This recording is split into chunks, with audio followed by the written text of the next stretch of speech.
2 weeks ago, I was sitting at the kitchen table with my wife, Katya, and we were talking about what I was going to talk about today. We have an 11-year-old son. His name is Lincoln. He was sitting at the same table doing his math homework.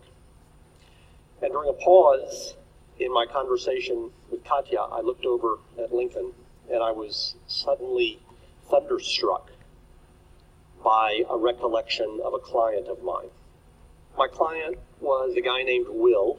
He was from North Texas.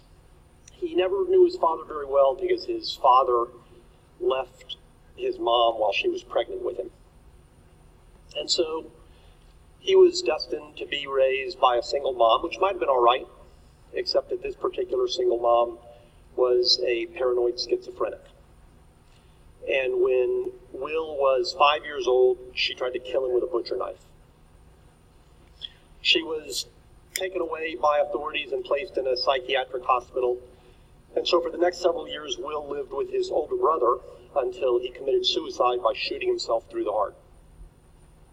And after that, Will bounced around from one family member to another until by the time he was 9 years old, he was essentially living on his own.